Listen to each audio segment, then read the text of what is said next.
ఒకసారి ఈ వీడియో చూడండి. ऐसा कोई वायरस स्प्रेड भी होता है। मैं स्कूटी लेके ना रोड पे आ गया हूँ, आपको यहाँ पे रोड पे भी दिखाता हूँ कि भाई इतनी गाड़ियाँ चल रही है, अगर वायरस नाम की ऐसी कोई चीज भी है तो इतने health crisis, a new disease outbreak. Morning నుంచి ఫ్యామిలీ అండ్ ఫ్రెండ్స్ కాల్ చేస్తూనే ఉన్నారు, చైనాలో వైరస్ అట కదరా అని. మా ఏరియాలో లేదురా అని చెప్పి బోర్ వచ్చేసింది. ఇది నైట్ టైం. నేను నా ఫ్రెండ్ కలిసి నైట్ మార్కెట్కి వచ్చాం. చూపిద్దామని చెప్పేసి వీడియో చేస్తున్నాను. యాక్చువల్లీ సండే పాలపూడి అమ్మకండి. ఇప్పుడు నేను ఏంటంటే రెస్టారెంట్కి వచ్చాను అనమాట. చూసా కదా వెనకాల మనుషులు ఎలా ఉన్నారో సిచ్యువేషన్ చూపించడానికి వచ్చాను అనమాట. సో మనము పిల్లలకు వచ్చేస్తుంది అది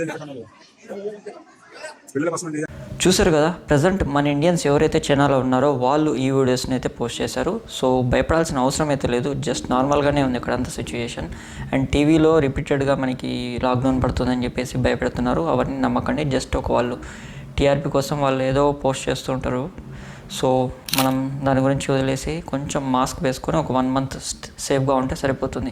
ఇది ఒక జస్ట్ నార్మల్ ఫ్లూ. ఇది ఆల్రెడీ ఉన్న వైరస్, కొత్త వైరస్ కాదు. 2001లోనే దీన్ని కనుక్కున్నారనమాట. ఇది అంత సివియర్గా అయితే ఏముండదు, కాకపోతే ప్రజెంట్ ర్యాపిడ్గా చిన్నపిల్లల్లో మాత్రం స్ప్రెడ్ అయితే అవుతుంది. సో కొంచెం మాస్క్ వేసుకొని సేఫ్గా ఉంటే సరిపోతుంది. అండ్ ఈ విషయాన్ని మీ ఫ్రెండ్స్ అండ్ ఫ్యామిలీ మెంబర్స్కి వెంటనే షేర్ చేసేయండి.